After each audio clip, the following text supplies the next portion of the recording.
Saudara-saudara yang kekasih dalam Tuhan, selamat pagi untuk saudara-saudara yang ada di Indonesia, buat saudara-saudara kita yang di Amerika, selamat sabat, selamat sore. Hari ini tanggal 19 Maret 2023. Kita akan mengawali pembahasan dari buku Glad Tidings atau Kabar Kesukaan di chapter 3. Ini pertemuan pertama untuk chapter 3. Dan kemarin kita baru menyelesaikan chapter 2. Kita lanjut dengan chapter 3 hari ini. Namun sebelum kita mulai, mari kita tunduk kepala dan kita berdoa. Bapa yang bersemayam dalam tahta kerajaan surga, terpuji-pujilah namamu Tuhan, dimuliakan Engkau selalu. Tuhan yang baik, Tuhan yang penuh kasih dan cinta atas kehidupan masing-masing kami. Terima kasih di saat ini Tuhan sudah kumpulkan kami, dan kami akan melanjutkan pelajaran tentang karakter Tuhan, tentang apa yang Tuhan ingin tahu dari buku Glad Tidings ini. Biarlah kekuatan dan semangat serta pertambahan iman dari Tuhan menumbuhkan kerohanian kami dari waktu ke waktu. Biarlah apa yang kami pelajari ini tidak menjadi satu hal yang sia-sia, Tuhan. Sama-samalah dengan kami saat ini dan berilah kami pengertian melalui Roh-Mu yang kudus, agar apa yang kami pelajari ini benar-benar tertanam dalam jiwa, hati, pikiran kami, sehingga kami berjalan sesuai dengan apa yang sudah Tuhan ajarkan. Berkati jaringan internet, berkati pertemuan ini, biarlah ini untuk kemuliaan nama Tuhan. Berkati masing-masing kami yang belajar, yang mendengarkan, dan biarlah kehendak-Mu saja yang jadi atas waktu kami saat ini. Kami berdoa mengucap syukur di dalam nama anak-Mu Yesus Kristus, Tuhan dan Juru Selamat kami yang hidup. Amin.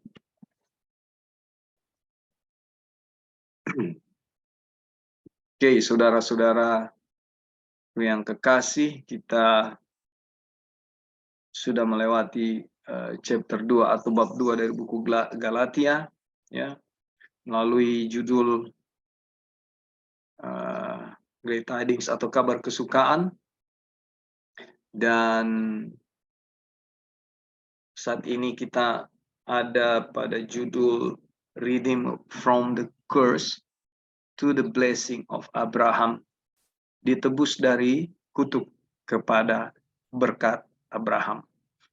Ini bab-bab ini bab-bab yang penting, ya, dan memang sebaiknya kalau kita bisa mengikuti dari chapter 1 sampai chapter 6 nanti.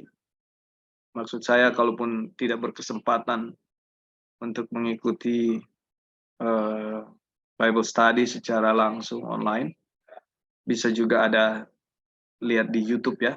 Kita nonton di YouTube pelajaran-pelajaran ini. Sangat penting, ini yang Tuhan mau buat kita pelajari. Oke, saya akan baca dari paragraf per paragraf. 2 pasal buku Galatia yang sudah kita pelajari, yaitu yang pertama dan yang kedua, ya, memberi kita gambaran cukup tentang seluruh buku itu. Jadi bab 1, bab 2 sebenarnya sudah kasih gambaran tentang buku Galatia, ya, tentang keseluruhannya, tentunya dari chapter 1 atau pasal 1 sampai pasal 6. Ya, sebenarnya sudah cukup. Sehingga secara praktis kita dapat menganggap bahwa itu semata-mata ditujukan kepada saudara dan saya. Ya. Nah, keadaan-keadaan yang menyebabkan surat itu ditulis ialah, kali ini kita ulangi lagi, ya. Ini sudah dibahas, disampaikan di chapter 1 dan 2, tapi ini di chapter 3 dia singgung sedikit. Kenapa buku itu ditulis? Alasannya apa? Ya. Buku ini ditulis untuk orang-orang Galatia.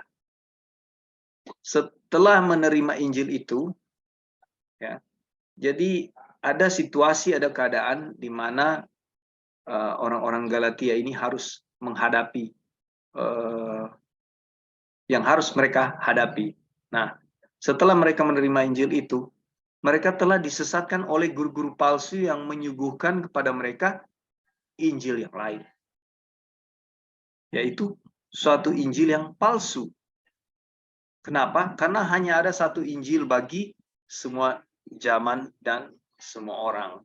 Nah, saudara-saudara, kita lihat bahwa ketika Anda menerima satu doktrin kebenaran, ya, firman Tuhan, tiba-tiba ada orang lain yang menyampaikan sanggahan dan bilang, salah itu, bukan seperti itu, saudara.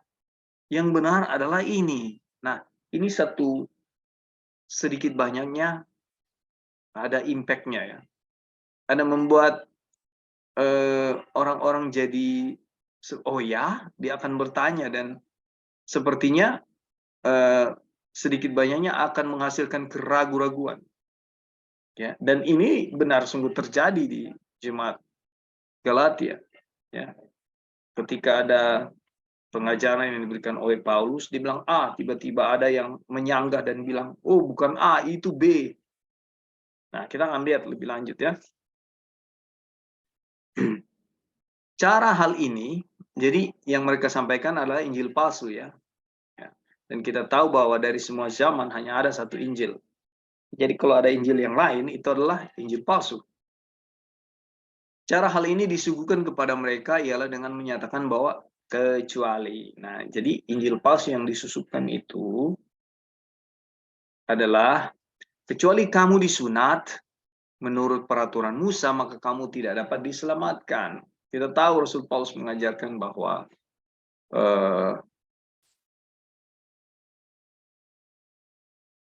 keselamatan hanya melalui iman. Ya. Lalu ada orang-orang ini yang disebut di bawah itu, atau di pasal 2, penyusup.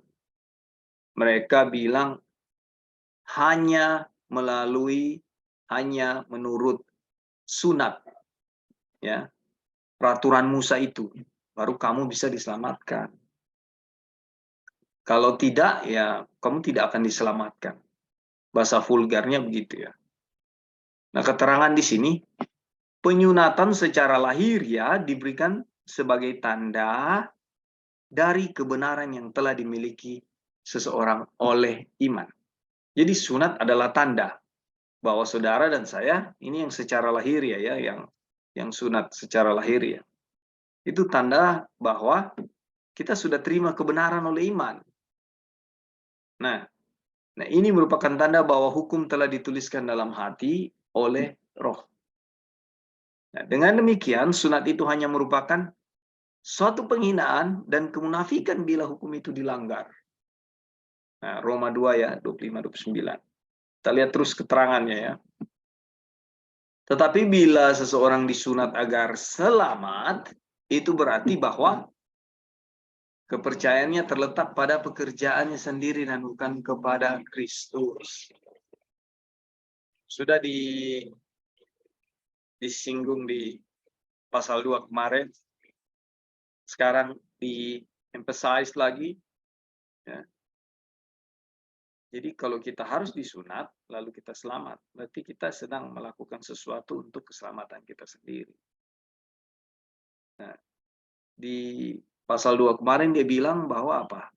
Sia-sialah kematian Kristus jika demikian.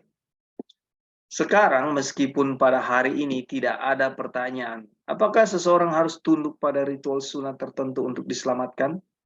Namun pertanyaan mengenai keselamatan itu sendiri, apakah itu adalah oleh perbuatan manusia atau hanya oleh Kristus? Ini masih merupakan suatu pokok perbincangan. Jadi ini perbincangan yang selalu hangat dipertanyakan ya. Karena apa? Orang mau kepastian. Orang-orang mau kepastian jalan mana yang harus diambil, jalan mana yang harus dilalui, karena semua orang-orang yang rindu akan keselamatan Orang-orang yang mencintai Tuhan ingin satu kepastian. Oleh sebab itu, hal ini jadi perbincangan dari masa ke masa. Gantinya menyerang mereka, ini cara Rasul Paulus, dan melawannya dengan argumentasi yang keras. Rasul itu memulai dengan pengalaman yang hubungannya menggambarkan masalah yang dihadapi. Ini cara Rasul Paulus ya. Daripada berdebat,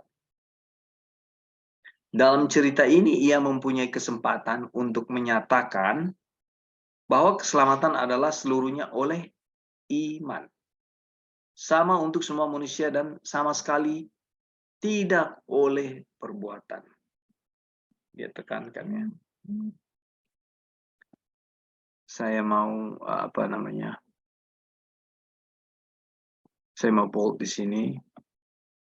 Ini bagus sekali. Nah, oops.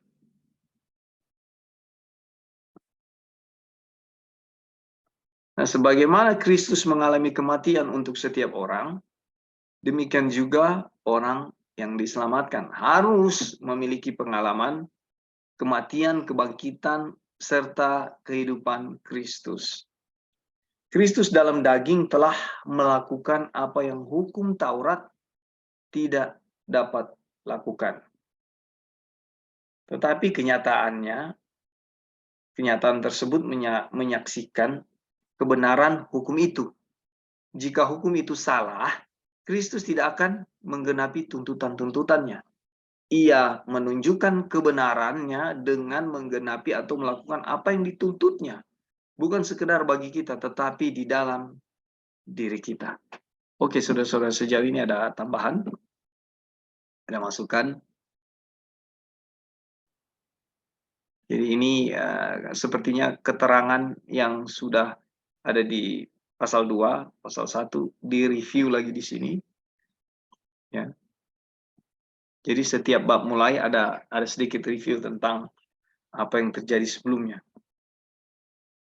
Oke, kalau belum ada tambahan, saya lanjut. Kristus dalam daging telah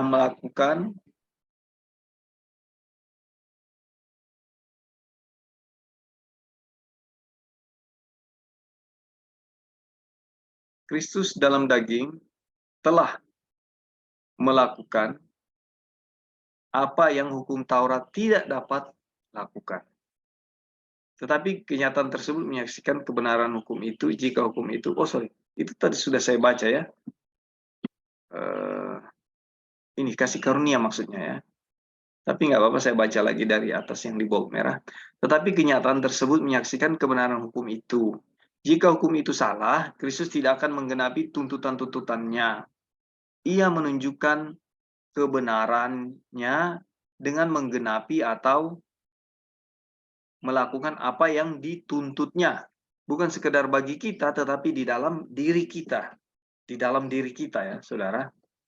Nah, kasih karunia Tuhan di dalam Kristus membuktikan kemuliaan dan kesucian hukum itu. Jelas ya. Kita tidak menghalangi kasih karunia Tuhan itu. Jika kebenaran dapat datang oleh hukum Taurat, maka kematian Kristus memang sia-sia. Ini yang disinggung kemarin di pasal 2. Kalau saudara misalnya ya di Bali ada banyak, saya tidak mempermasalahkan, saya tidak menghakimi mereka dengan cara ibadah mereka ya. Tapi setiap pagi saya lihat ada orang-orang yang datang membawa offering ya, bunga-bunga ya. Dia itu melakukan itu berdoa. Dia meletakkannya di pura kecil depan rumah, atau dia meletakkan di depan pintu gang dia atau depan pagar dia. Mereka letakkan semua itu. Nah, itu mereka berdoa. Tetapi pada upacara-upacara tertentu mereka bawa offering yang lebih besar, entah buah-buahan atau hewan-hewan lah yang dibawa untuk dipersembahkan kepada Tuhan, yang mereka pahami ya. Nah, kalau cara mereka ini disampaikan kepada kita, tentu ada perbedaan ya. Kita tidak melakukan hal yang sama. Namun ada banyak sekte-sekte yang memahami kita harus memberikan satu persembahan kepada Tuhan supaya membuat Tuhan itu senang, ya, supaya membuat Tuhan itu bahagia. Ya. Bahkan di dunia Kristen pun paham, kalau kita anak baik-baik, kita rajin melakukan segala ritual keagamaan kita sopan, pokoknya hal-hal yang baik lah yang kita lakukan, kita percaya bahwa kita itu sudah melakukan itu dan pasti diberkati oleh Tuhan. Nah, ini konsep yang salah. Kenapa? Di dalam keberdosaan kita pun Tuhan sudah mengasihi kita. Sementara mengasihi kita. Sementara memberkati kita. Ya. Tuhan membenci dosa. Tapi Tuhan mengasihi manusia. Tanpa kita harus melakukan sesuatu, ya, untuk menyenangkan hati Tuhan, Tuhan sudah lebih dahulu mengasihi kita. Makanya dibilang kasih karunia Allah di dalam Kristus membuktikan kemuliaan dan kesucian hukum. Ini mengalir secara natural, ya, karena Tuhan itu kasih.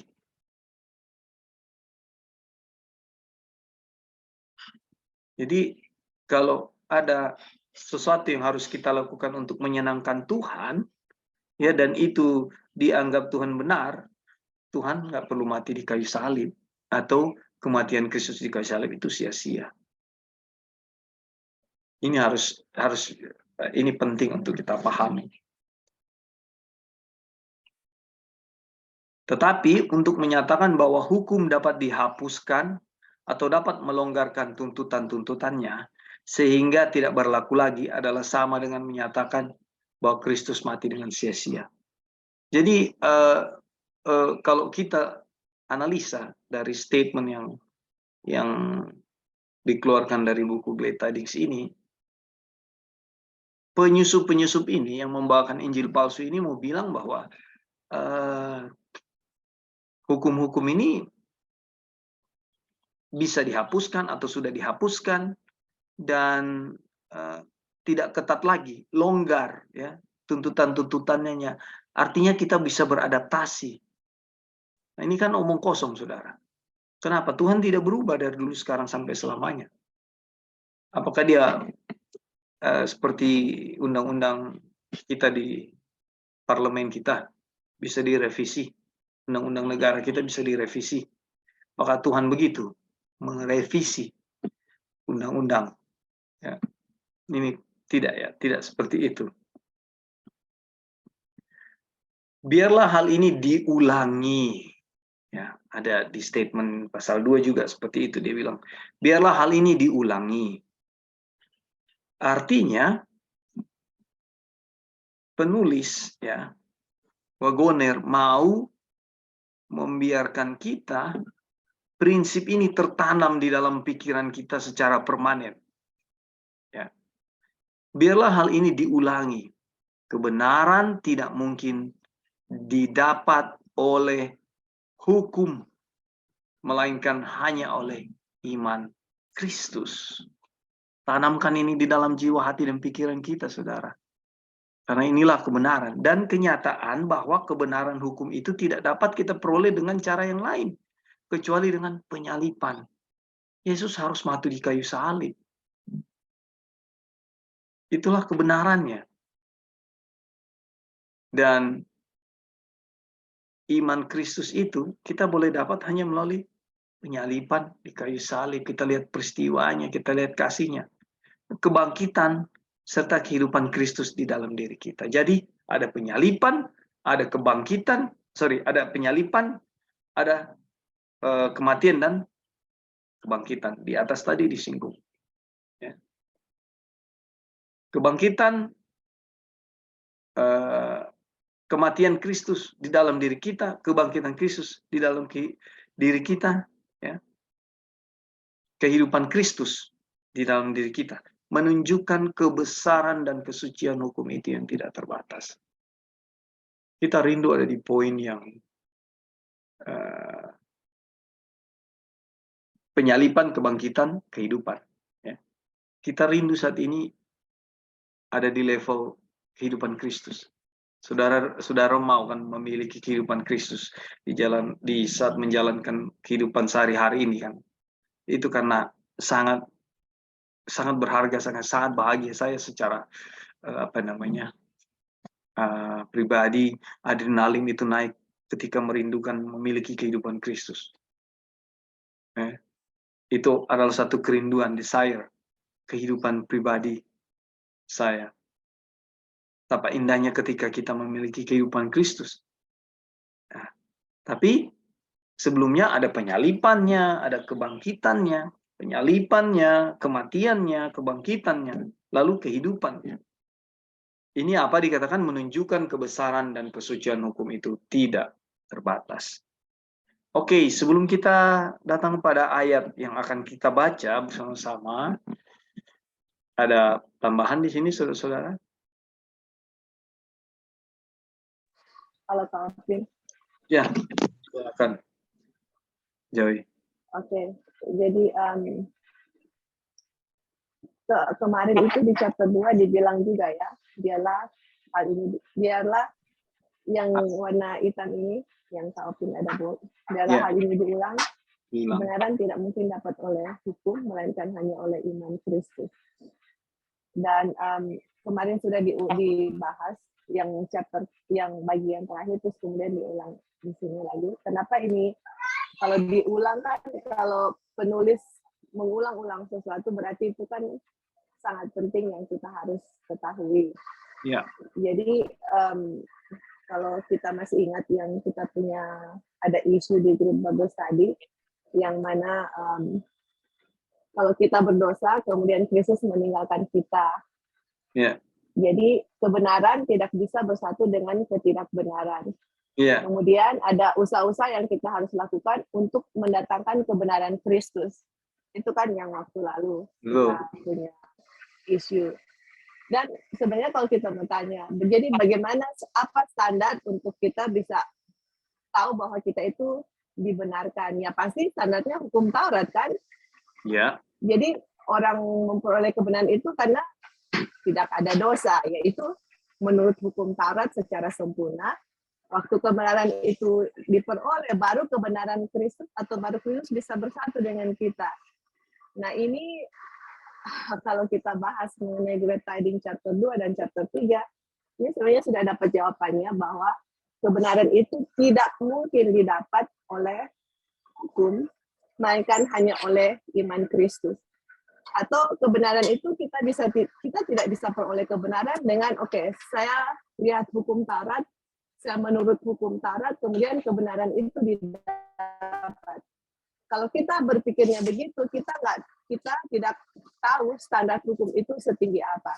Hukum itu menuntut, menurut hukum, seumur hidup kita tanpa ada cacat dosa satu hari pun, itu untuk mendapatkan kebenaran ya.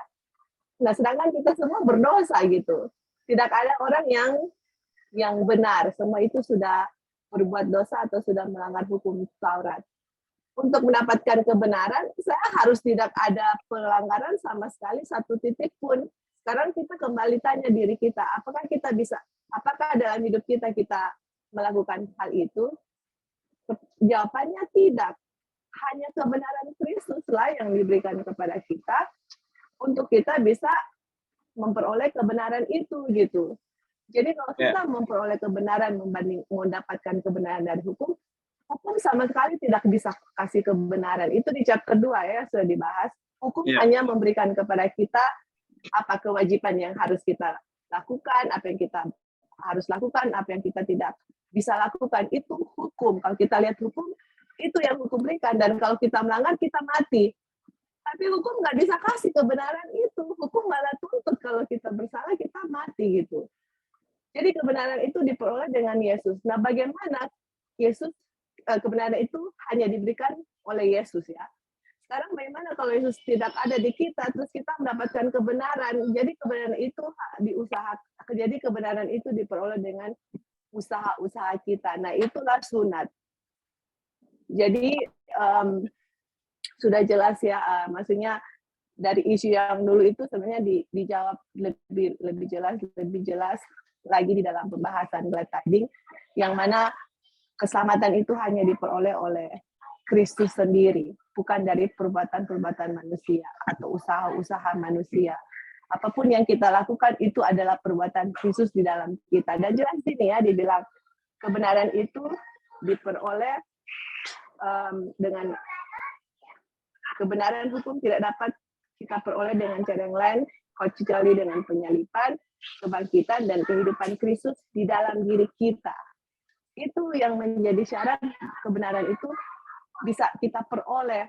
Bukan dengan usaha kita, walaupun usaha kita itu dibilang memandang Kristus lah, berdoa, komunion dengan Tuhan. Itu usaha-usaha kita yang harus kita lakukan untuk memperoleh kebenaran. Itu kan isu waktu lalu. Tapi kebenaran itu nggak bisa diperoleh dengan cara seperti itu gitu.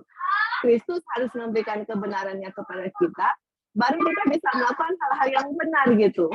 Kalau kita mau melakukan, saya harus lakukan yang benar dulu, baru Kristus kasih yang benar, itu nggak apa ya. Itu sama dengan yang tadi Kak Opin bilang, yang dewa-dewa kafir, orang-orang kafir bawa persembahannya. Seperti itu adalah agama kekafiran yang masuk di agama Katolik, dan kita sendiri secara sadar tidak sadar mungkin kita menganut doktrin Katolik, tapi kita mengaku mempelajari pembenaran oleh iman. Nah, makanya Ellen White kasih mengenai buku yang harus kita pelajari untuk bisa mengerti akan pembenaran oleh iman ya, which is buku yang lagi kita pelajari sekarang yang mengungkapkan bagaimana kebenaran itu diperoleh. Karena saya sendiri juga dulu bertanya-tanya, ini kebenaran diperoleh dengan cara bagaimana sih? Karena kita juga terus terang bingung gitu. Banyak banyak orang yang kasih pembenaran oleh iman dengan versi A, versi B, versi C. Kita bingung, dan yang kita ingat di kita adalah kebenaran itu saya harus dapat dari hukum Taurat. Karena kalau saya melanggar hukum Taurat, saya nggak bisa memperoleh kebenaran seperti itu. Ternyata di pekabaran ini menjelaskan bahwa hanya oleh iman Kristus dan hanya kebangkitan, kematian, kebangkitan dan kehidupan Kristus gitu. Jadi semuanya itu adalah pekerjaan Kristus ya, perbuatan Yesus, dan Yesus berikan kepada kita. Waktu kita percaya dan menerima Yesus dalam diri kita, dan imannya Yesus itu diberikan kepada kita, dan kita menerima kebenaran dengan cara seperti itu gitu.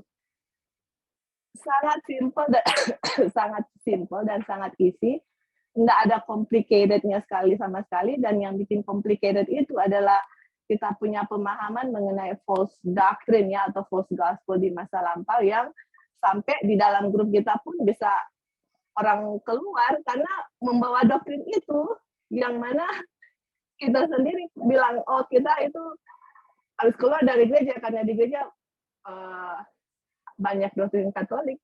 Sedangkan orang yang keluar dari gereja pun mereka memegang doktrin Katolik, pembenaran oleh iman doktrin Katolik yang kita bisa saksikan dalam grup Bible study kita sendiri. Jadi itu yang saya mau coba sampaikan, yang mana puji Tuhan, Tuhan memberikan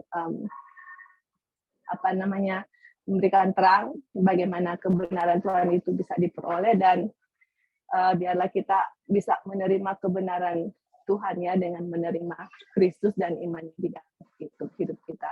Thank you, Kak. Ya, Joy, terima kasih ya. Jadi di waktu yang lalu itu ada pemahaman yang tadi sudah Sister Joy uraikan. Ya. Jadi kalau kita datang kepada yang sudah kita pelajari dari chapter 1, chapter 2 ini, datang ke chapter 3, waktu itu polemiknya luar biasa ya, bertentangan sekali. Jadi kalau saya berdosa, teori yang disampaikan tadi saya ulangi sedikit ya, bahwa manusia berdosa itu terpisah dengan Tuhan. Nah, kita pelajari dari kemarin bahwa Kristus itu, Yesus ada di dalam diri kita. Kan? Ini sesuai buku Galatia dan yang kita bahas. Lalu datang bahwa kalau kita berdosa, kita terpisah dengan Tuhan. Lalu kita harus melakukan sesuatu, yaitu cari Tuhan. Kita datang berdoa atau minta ampun kepada Tuhan, lalu seakan-akan dengan itu kita diterima oleh Tuhan. Artinya perbuatan kita itu, ya, mencari Tuhan itu, datang bertobat kepada Tuhan, itu adalah hal yang harus kita lakukan. Sementara kalau kita datang kepada Yesaya 64 ayat 6, dia bilang apa di situ? Kesalehan kita, terjemahan lain bilang kesalehan kita itu kain lara. Ya. Kebenaran kita, terjemahan yang lain bilang kebenaran kita itu kain lara di mata Tuhan. Nah, ayat ini mau bilang tidak ada kebaikan sama sekali di dalam diri kita manusia dalam hal mengusahakan. Ya. Apapun. Ayatnya jelas, saudara. Jadi jangan kita bingung kemana-mana ya, jangan kita kacau. Ayatnya jelas. Di luar aku, kamu tidak dapat berbuat apa-apa.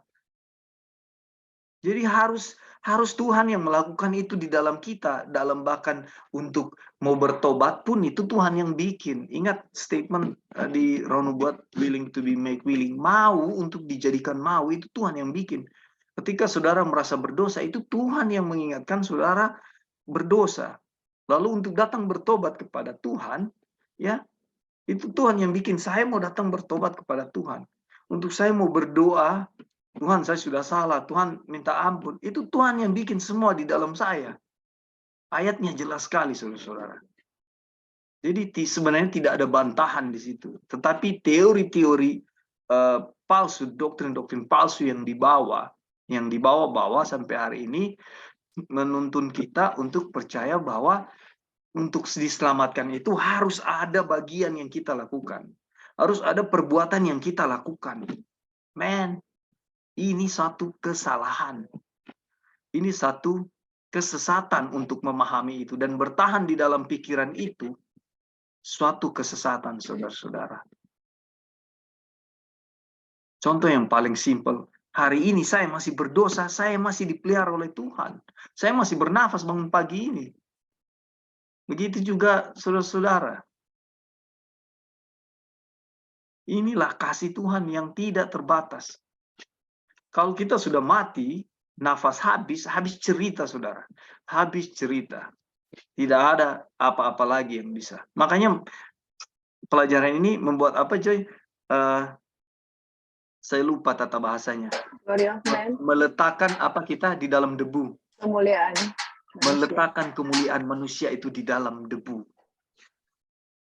Ini loh. Dan memang itu adanya, itulah kebenarannya yang selama ini kita tidak paham.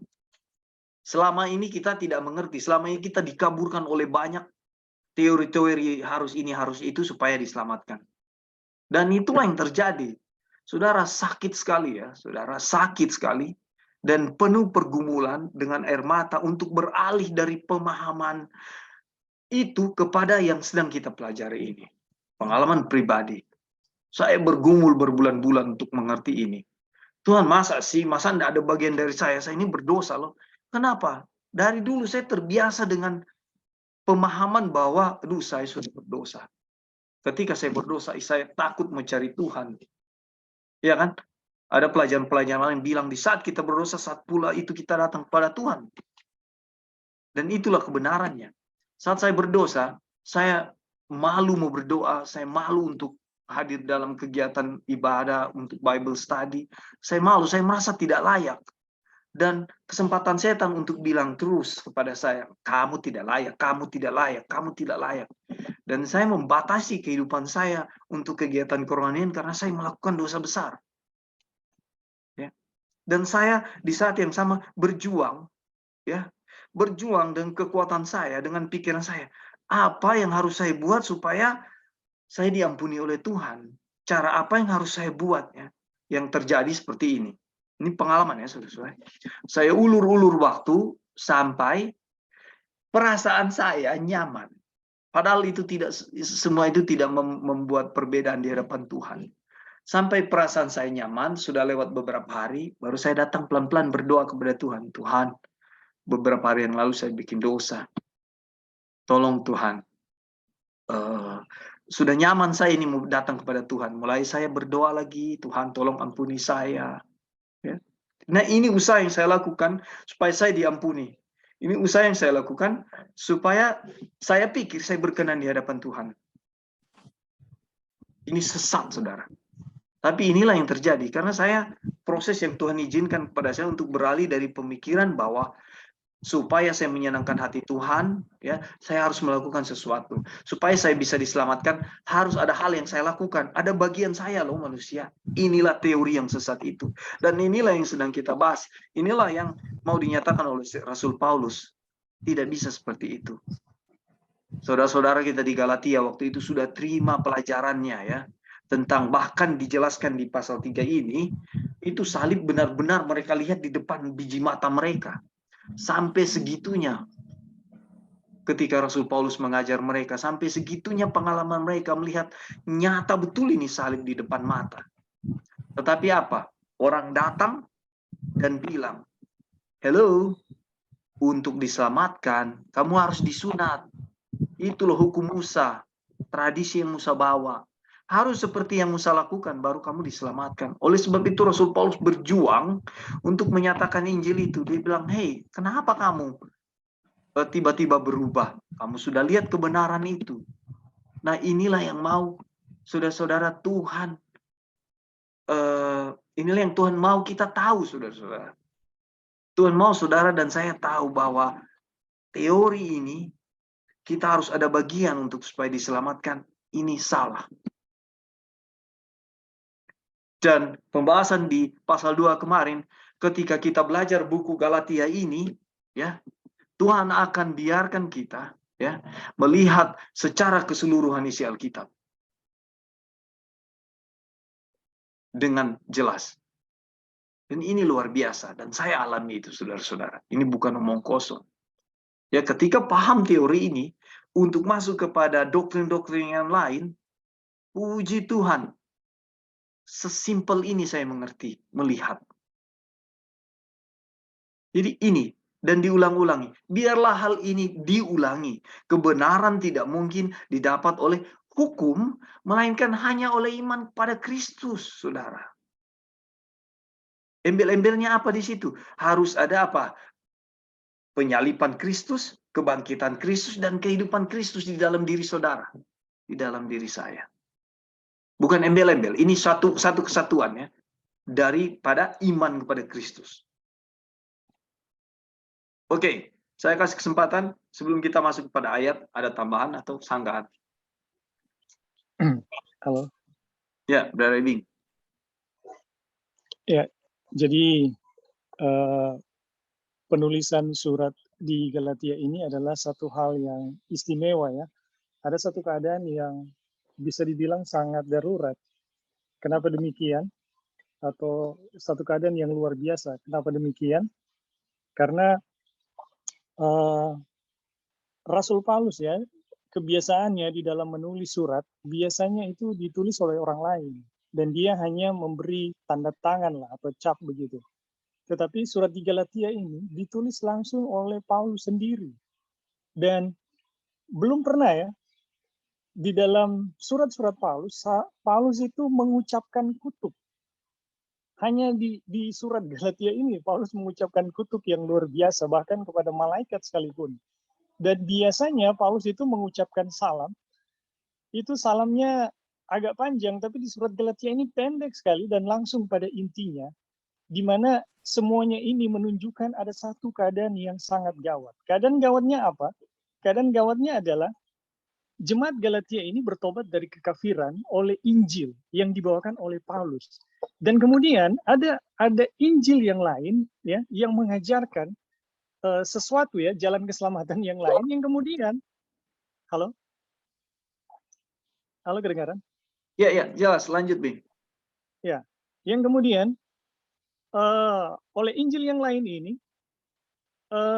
jemaat Galatia itu dibawa dari pertobatan dan kehidupan Kristen yang mereka udah alami dari Injil yang benar, itu kembali kepada kekafiran, kembali kepada praktek-praktek mereka yang lama. Nah, ini bagaimana, ya? Jemaat Galatia itu dari kekafiran kemudian ditobatkan menjadi orang Kristen, yang kemudian oleh Injil yang palsu dibawa kepada kekafiran kembali gitu. Nah, sekarang apalagi yang bisa membawa mereka itu kembali kepada Kristus atau kepada kebenaran.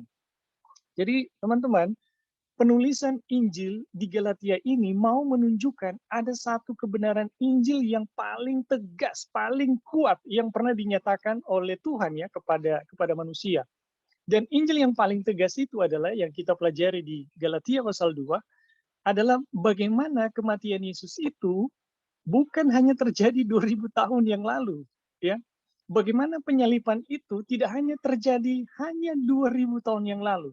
Nah, kita telah pelajari bahwa salib Yesus itu ternyata melintasi ruang dan waktu. Di mana ruang dan waktu ternyata ada di dalam salib Kristus, ya. Dan itu salah satu ya penyataan. Kemudian kita bisa memastikan bahwa mengenai salib Yesus, ya mengenai salib Yesus itu, bagaimana kita bisa pastikan, yaitu di mana ada kehidupan, ya, di mana kita menemukan ada kematian dan kutuk, namun ada kehidupan, disitulah kita bisa pastikan mengenai salib Kristus itu ada. Jadi teman-teman, Injil yang mau dinyatakan, ya, Injil yang mau dinyatakan, kebenaran Injil yang paling tegas yang mau dinyatakan adalah bagaimana salib Yesus itu menjangkau manusia dimanapun dan kapanpun, ya, tanpa dibatasi oleh ruang dan waktu dan besarnya dosa manusia. Dimanapun manusia berada, ya, kapanpun dia berada, dan kemudian seberapa besar pun dosanya, selama dia masih hidup, dia masih ditopang oleh salib Kristus. Nah, kebenaran inilah yang mau dinyatakan, ya. Kebenaran inilah yang mau dinyatakan di dalam surat Galatia yang dieksposisi oleh pendeta Wagoner, ya. Bagaimana kita bisa menemukan salib Kristus, ya, yang ada sangat dekat dengan kita, ya, yang sangat dekat dengan kita, yang dari salib itu kita bisa menemukan kebenaran Kristus. Jadi teman-teman, kebenaran Injil yang kita bisa bilang, ya, yang mau diungkapkan oleh Paulus adalah bagaimana kita menemukan kebenaran Kristus melalui salib Kristus, atau bagaimana kita menemukan iman Kristus melalui kematian dan kebangkitan Kristus yang begitu dekat dengan kita, sehingga kita boleh merasakan yang namanya kebenaran Kristus. Jadi teman-teman, ini adalah satu kebenaran yang Paulus mau coba nyatakan, ya, kepada jemaat Galatia, bagaimana kita bisa mengalami kematian dan kebangkitan bersama-sama dengan Yesus. Paulus telah nyatakan, aku telah disalibkan dengan Kristus, padahal Yesus jauh sebelumnya, ya, disalibkan, tapi Paulus mengatakan, aku telah disalibkan bersama-sama dengan Kristus, namun aku hidup, tapi bukan lagi aku sendiri yang hidup, melainkan Kristus yang diam di dalam aku. Nah, inilah kebenaran-kebenaran yang mau dinyatakan bahwa kebenaran yang kita bisa terima dari Kristus adalah kebenaran yang datang dari salib yang begitu dekat, dan bukan karena melakukan, ya, bukan karena melakukan sunat atau bentuk-bentuk sunat, ya, yaitu melakukan apapun itu, termasuk melakukan kebenaran, mengharapkan kebenaran oleh melakukan hukum Taurat. Dan ini teman-teman adalah satu pelajaran yang kita rasa sangat penting, ya, untuk kita pahami, sehingga kita bisa melihat kebenaran Injil yang sangat indah yang Paulus nyatakan, yang juga Tuhan mau nyatakan kepada kita melalui pendeta Wagoner. Oke, itu aja dulu. Terima kasih. Terima kasih, Benar Ibing. Jadi jelas, ya, penjelasan ini. Dan kita bisa melihat, ya, formatnya bagaimana. Oke, kita masuk kepada ayat, ya, Galatia 3 ayat 1 sampai 29. Halo, Brother Dolvin. Oh ya, gimana, Pastor Erik? Boleh kasih tanggapan di bagian Oke. sebelum lanjut ke ayat? Oke, silakan. Oke, baik, terima kasih. Oke, jadi salah satu juga yang ingin disampaikan lewat terang pekabaran malaikat yang ketiga, ya, melalui tulisan Wagoner ini, itu adalah Wagoner menempatkan hukum itu pada posisinya yang sebenarnya. Jadi hukum itu akan selalu menuntut, di mana ada dosa, di sana ada tuntutan hukum, ya, bahwa orang berdosa itu harus mati. Dan salah satu fungsi dari Injil adalah menyadarkan manusia akan dosa. Kemudian setelah manusia disadarkan dari dosa, kebenaran Kristus itu akan menyelesaikan masalah dosa itu. Seperti itu, ya. Nah, sekali lagi, ya, perbedaan antara mereka yang telah menerima kebenaran Kristus itu adalah pada pengakuan terhadap fakta kebenaran itu dengan mereka yang tidak belum mengetahui kebenaran Kristus itu sendiri lewat Injil yang dijelaskan lewat kematian, kebangkitan, dan kehidupan Kristus. Yang walaupun sama-sama memiliki kehidupan itu sendiri yang ditopang lewat penyalipannya dan lewat kebangkitan dan kehidupan Yesus. Sama-sama menerima manfaat ya dari apa yang Yesus lakukan lewat kehidupannya, kemudian lewat pengorbanannya, dan lewat kebangkitannya. Itu sama-sama dimiliki. Hanya saja mereka yang telah melihat kebenaran Injil itu berada pada pengakuan terhadap fakta itu. Nah, itulah fungsi Injil ya. Fungsi Injil itu membuka, kemudian menyadarkan manusia akan keberadaan ya kita di dalam apa yang Yesus buat untuk keselamatan kita. Dan kembali ke hukum, bahwa hukum itu akan tetap menuntut. Itu fungsi dari hukum ya. Dia akan selalu menuntut karena itu fungsi dari hukum itu sendiri. Dan hukum itu tidak akan pernah menjadi jalan keselamatan ya, dengan pemenuhan terhadap hukum itu dari apa yang manusia dapat lakukan. Memang saudara-saudara ada manusia ya yang punya kemauan yang kuat. Tapi ada juga manusia yang tidak memiliki kemauan yang kuat oleh karena berbagai latar belakang dan keadaan di dalam dosa ya. Dan ini yang kemudian dijelaskan oleh Injil itu sendiri bahwa tanpa ya perbuatan kemanusiaan, manusia itu sesungguhnya di pihak Tuhan itu telah diselamatkan. Jadi sekali lagi ya, telah diselamatkan, dan Injil membuka kesadaran pada fakta kebenaran itu. Dan ketika ada yang melihat, ada yang mendengar, dan ada yang mempelajarinya, kemudian tiba pada pengakuan itu, kalau Wajoner juga menggunakan kata pasrah pada keadaan itu, maka manusia itu mendapatkan manfaat dari jaminan kepastian keselamatan itu. Dan itu yang kita miliki ya, teman-teman atau saudara-saudara, itu yang kita miliki di dalam pada saat sementara kita mempelajari akan pekabaran ini ya. Dan memang sesungguhnya ya, apa yang Tuhan ingin buat dalam kehidupan kita, kita akan dituntun pada kesadaran terhadap dosa, dan kemudian kita juga pada saat bersamaan dituntun pada kesadaran bahwa dosa itu telah diselesaikan. Seperti itu ya. Jadi bahwa ketika kita menyadari dosa itu, dan kita juga menyadari bahwa fakta dosa itu diselesaikan, maka di sanalah ya terjadi pendamaian. Dan ketika di sana terjadi pendamaian, di sanalah letak jaminan kepastian keselamatan itu. Dan kita bersyukur ya bahwa kebenaran ini adalah kebenaran yang menjelaskan kedua keadaan itu secara bersamaan. Dibandingkan pekabaran-pekabaran pembenaran oleh iman dari ajaran-ajaran yang versi Katolik atau versi Calvinis. Ya, kalau Calvinis mereka mengabaikan hukum ya, atau mereka bahkan menolak hukum. Katolik ya iman plus ya, iman harus ditambahkan ya dengan usaha atau penurutan kemanusiaan. Tapi pekabaran ini menempatkan hukum pada posisinya yang sebenarnya, yang selalu akan menuntut manusia di mana ada dosa, tapi di saat bersamaan juga menjelaskan bahwa dosa itu telah diselesaikan. Dan memang benar ya, ayat 1 Yohanes 1 ayat 9 itu menjelaskan jika kita mengaku, maka ia setia dan adil, ia mengampuni dan mencucikan kita. Dan itu adalah fakta keadaan itu sendiri. Dan kita bersyukur ya bahwa Alkitab menjelaskan tentang keberadaan dosa itu sendiri. Dan kita juga bersyukur ada hukum yang menuntut dosa itu, di mana kalau di bagian di dalam Galatia pasal 3 ya kita yang sebentar kita pelajari, itu hukum itu menjadi pedagogis ya. Ia akan selalu mengawal, ia akan selalu menuntut kita kepada Kristus. Dan kita bersyukur kita berada di dalam keadaan itu. Sesungguhnya kita dikurung di dalam keadilan Tuhan, tapi sesungguhnya kita memiliki pengharapan di dalam apa yang Yesus buat untuk keselamatan kita. Dan itulah letak di mana kabar kesukaan itu menjadi kabar kesukaan itu sendiri ya. Dan kita bersyukur bahwa ketika kita melihat akan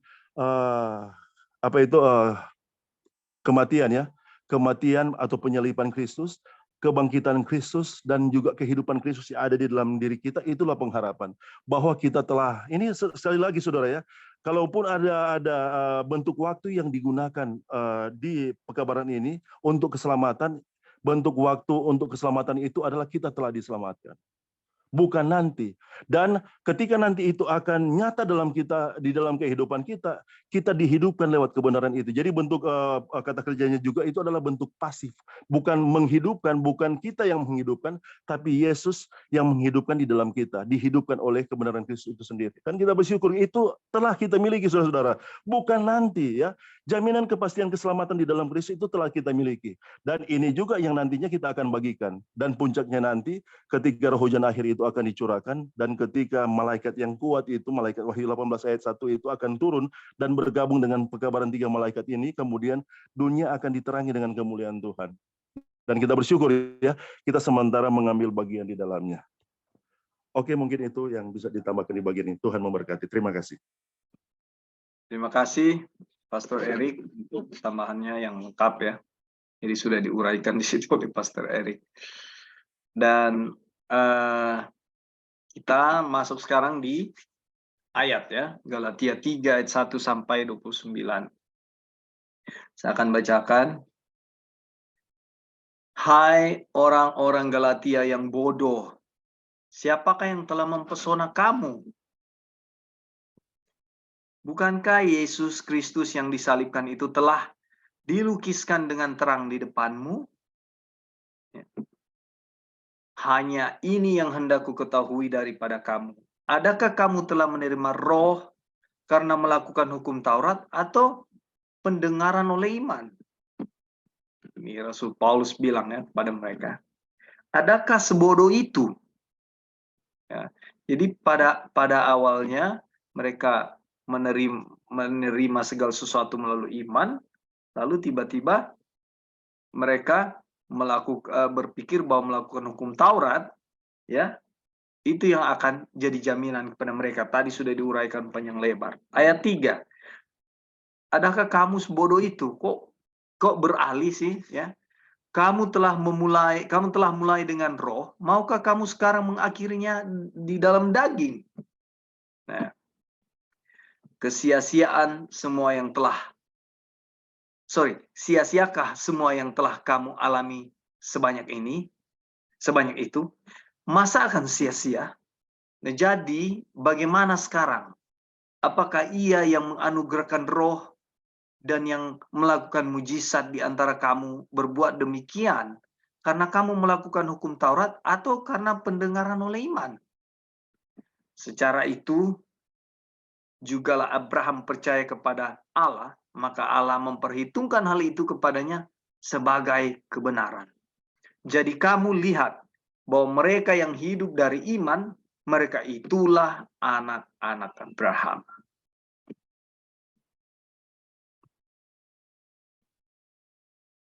Ayat 8. Dan kitab suci yang sebelumnya mengetahui bahwa Tuhan membenarkan orang-orang bukan Yahudi oleh karena iman, telah terlebih dahulu memberitakan Injil kepada Abraham. Olehmu segala bangsa akan diberkati. Jadi mereka yang hidup dari iman, merekalah yang diberkati bersama-sama dengan Abraham yang beriman itu. Ayat 10. Karena semua orang yang hidup dari pekerjaan hukum Taurat, ya, berada di bawah kutuk. Ya, lihat ya, ayat 10 ini ya. Semua yang hidup dari pekerjaan hukum Taurat berada di bawah kutuk. Terjemahannya, semua kita yang mengerjakan keselamatan dengan usaha kita sendiri itu sudah ada di bawah kutuk. Ya, atau kalau kita menuruti hukum Taurat, ya, dan merasa bahwa beranggapan bahwa melalui hukum Taurat itu kita diselamatkan, kita sudah berada di bawah kutuk. Sebab ada tertulis, terkutuklah orang yang tidak setia melakukan segala sesuatu yang tertulis di dalam kitab hukum Taurat. Awas saudara-saudara yang terbalik ya pemahamannya ya. Terkutuklah orang yang tidak setia melakukan segala sesuatu yang tertulis di dalam kitab hukum Taurat. Loh, tadi bilang kok kalau kita beranggapan, ya ada bedanya tentu ya. Kalau kita beranggapan bahwa kita melakukan hukum Taurat kita diselamatkan, apa namanya? Itu disebut apa? Kita terkutuk. Nah, penjelasan di sini, kalau kita tidak setia melakukan segala sesuatu yang tertulis dalam hukum Taurat, kita apa? Terkutuk. Apa yang membedakan pemahaman ini? Kita akan lihat nanti di bawah ya, ada penjelasannya ya. Jadi diingat ya, terkutuklah orang yang tidak setia melakukan. Pegang itu bahasa itu. Dan ayat 11, bahwa tidak ada orang yang dibenarkan di hadapan Allah karena melakukan hukum Taurat adalah jelas. Karena ini ayat sendiri yang jelaskan ya. Karena orang benar akan hidup oleh iman. Jadi tidak kabur tadi di ayat 10 tadi ya. Orang benar hidup oleh iman. Jadi kalau kita hidup oleh iman, ya, tentunya di ayat 10 ini kita akan setia melakukan semua hukum Taurat. Tetapi melalui apa? Iman. Ya, bukan beranggapan bahwa saya melakukan hukum Taurat untuk diselamatkan. Makanya terkutuk kalau saudara tidak melakukan semua hukum Taurat. Tapi melakukan hukum Taurat oleh ayat 11 iman. Nah, ayat 12.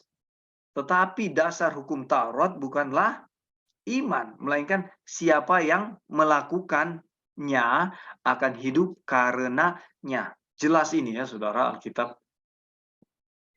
Nanti kalau ada bingung-bingung silakan bertanya nanti ya. Jangan terbalik-terbalik pemahaman kita akan ini ya. Ini cukup jelas. Alkitab sendiri yang menjelaskan ya. Kristus telah menebus kita dari kutuk hukum Taurat dengan jalan menjadi kutuk karena kita. Sebab ada tertulis, terkutuklah orang yang digantung pada kayu salib. Nah, Yesus Kristus telah membuat ini supaya di dalam Dia berkat Abraham sampai kepada bangsa-bangsa lain, sehingga oleh iman kita menerima roh yang telah dijanjikan. Ayat 15. Saudara-saudara, baiklah ku pergunakan suatu contoh dari hidup sehari-hari, suatu wasiat yang telah disahkan sekalipun ia dari manusia, tidak dapat dibatalkan atau ditambahi oleh seorang pun. Ayat 16. Adapun kepada Abraham diucapkan segala janji itu, dan kepada keturunannya, tidak dikatakan kepada keturunan-keturunannya. Ya. Seolah-olah dimaksud banyak orang, tetapi hanya satu orang. Dan kepada keturunanmu, yaitu Kristus. Maksudku ialah, janji yang sebelumnya telah disahkan Tuhan tidak dapat dibatalkan oleh hukum Taurat yang baru terbit 430 tahun kemudian, sehingga janji itu hilang kekuatannya. Ayat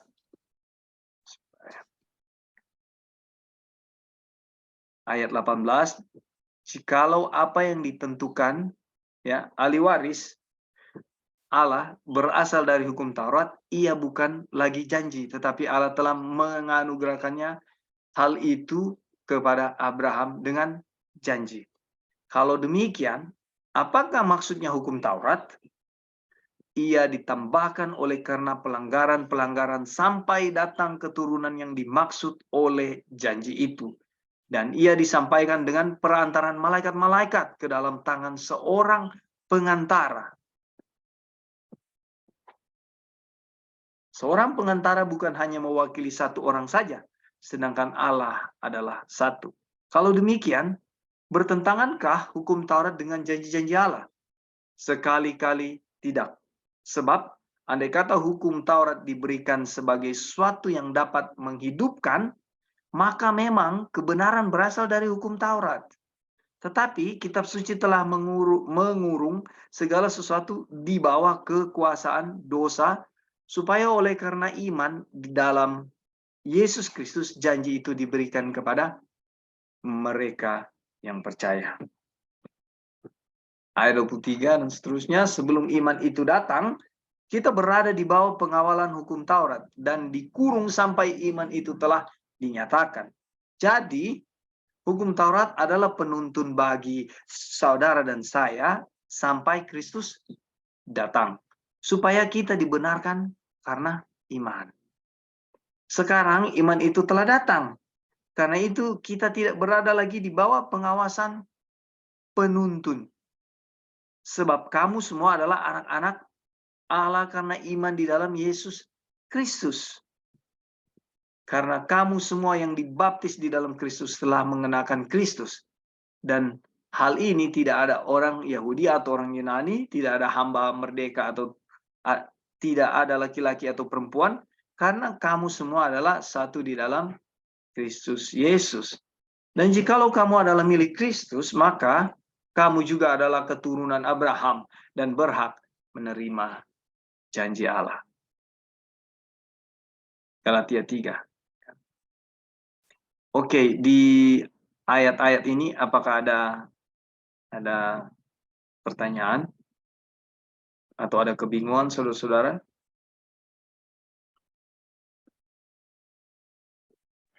Halo, brother. Iya, silakan. Brother Erik. Oke, baik. Baik, terima kasih.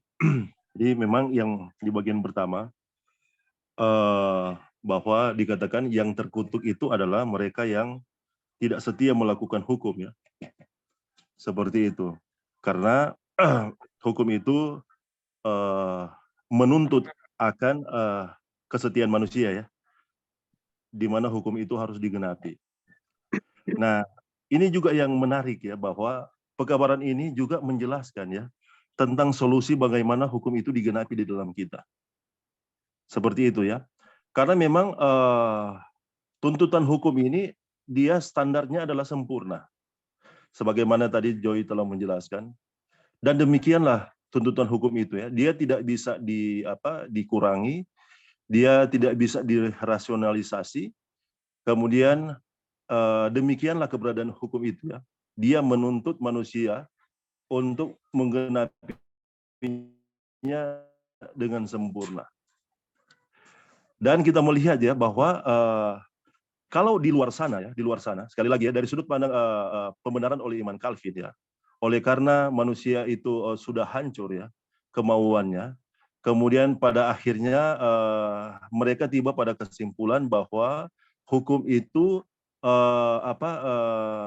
sepertinya diabaikan, ya, seperti itu, ya, oleh karena mereka tidak tiba pada kesimpulan yang benar tentang kedudukan dari hukum itu. Ataupun versi Katolik, ya, yang menyatakan bahwa harus ada, ya, perbuatan atau usaha kemanusiaan yang ditambahkan sehingga hukum itu bisa digenapi. Tapi di dalam pekabaran ini menyatakan bahwa ada istilah yang seperti ini, ya, penurutan iman, ya, kemudian perbuatan iman, ya. Nah, ini menjelaskan adalah penurutan iman Kristus dan perbuatan iman Kristus untuk memenuhi tuntutan hukum itu sendiri. Dan kapan itu digenapi, saudara-saudara? Itu sekali lagi itu telah digenapi, ya. Kehidupan Kristus adalah penjelasan bahwa tuntutan hukum di dalam penurutan, di dalam perbuatan itu telah digenapi oleh Kristus dan imannya. Tidak ada yang kurang, saudara-saudara. Jadi itu sempurna, ya. Apa yang Yesus buat ketika dia hidup sebagai manusia di dunia ini, dan ketika dia menurut hukum, itu telah sempurna. Dan apa yang kita terima ketika kita disadarkan pada kebenaran ini, ya, kemudian iman itu muncul oleh kuasa dari kuasa Injil Kristus itu sendiri atau kebenaran Kristus itu sendiri, maka kita telah menerima manfaat sempurna itu di dalam kita, saudara-saudara. Nah, itu yang diterima oleh si pencuri yang dia ada di samping kanan, ya, dari Tuhan Yesus ketika disalibkan di Golgota. Dan itu sekali lagi, ya, itu telah dilakukan oleh Yesus untuk kita. Sehingga ketika kita memiliki kebenaran Kristus, maka penurutan itu bukan lagi menjadi satu pencapaian, ya. Perbuatan itu bukan lagi menjadi satu pencapaian di mana oleh penurutan kita, oleh perbuatan kita, kita bisa menggenapi tuntutan hukum itu dan bisa melakukan ke-10 perintah firman itu. Tidak lagi seperti itu, ya. Itu bukan lagi suatu pencapaian, tapi itu penggenapan di dalam kita, dan hasilnya adalah satu kehidupan, ya, yang dihasilkan sesuai dengan kehendak dari hukum itu sendiri. Dan kita melihat, ya, bahwa hasil kehendak dari hukum itu sendiri adalah kasih, ya. Kasih yang akan dihasilkan dari hasil ketika penurutan Kristus, perbuatan Kristus oleh iman Kristus yang ada di dalam kita itu kemudian dihasilkan. Apa DP minta maaf kita menggunakan bahasa Manado. Apa salah satu wujud yang dinyatakan ya, bahwa sesungguhnya itu nyata dalam kehidupan kita. Nah, Alkitab juga menjelaskan, khususnya di dalam bagian Alkitab Matius pasalnya yang kelima ayat 48 ya. Di sana dikatakan hendaklah kamu sempurna sama seperti Bapa yang di surga adalah sempurna. Ketika kita memiliki imannya Kristus ya, di dalamnya ada penurutannya Kristus, ada perbuatannya Kristus terhadap ya hukum ya yang sempurna ya. Kemudian ketika kita miliki itu, maka kita akan milikinya di dalam sudut pandang kasih. Kemudian ada satu bagian yang kemudian dijelaskan di dalam Matius 5 ayat 43 dan 44, di sana dijelaskan bahwa kita akan disanggupkan ya untuk mengasihi, dan kita akan disanggupkan mengasihi musuh sekalipun, artinya orang yang jahat kepada kita, orang yang tidak suka kepada kita akan disanggupkan ya untuk menghasilkan kehidupan kasih yang seperti ini. Dan ini adalah indikasi ya. Alkitab juga menjelaskan bahwa inilah indikasi. Ketika kita memilikinya, maka itu adalah hasil dari perbuatan Kristus, dari penurutan Kristus, dan oleh imannya Kristus di dalam kehidupan kita. Dan sekali lagi ya, ini mengalir secara alamiah, saudara. Ini mengalir secara alamiah. Jadi kita kembali ke tadi ya, bahwa kita juga bersyukur bahwa bagaimana tuntutan hukum itu digenapi di dalam penurutan kesetiaan, di dalam perbuatan kesetiaan, itu dilakukan oleh imannya Yesus dan telah dilakukan dengan sempurna. Dan ketika kita memilikinya, kita memiliki kebenaran Yesus itu ya, telah memiliki kebenaran Yesus itu dengan sempurna. Sehingga hasil kehidupan kita yang dihasilkan adalah kehidupan yang sesungguhnya adalah kehidupan yang seperti Kristus, yang kemudian disanggupkan untuk kita dapat mengasihi.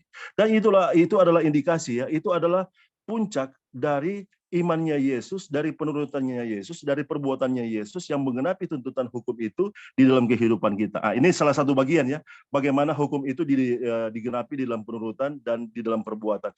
Sehingga kita tidak lagi dituntut untuk melakukannya di dalam kekuatan kemanusiaan kita, karena itu Tuhan telah genapi di dalam kita.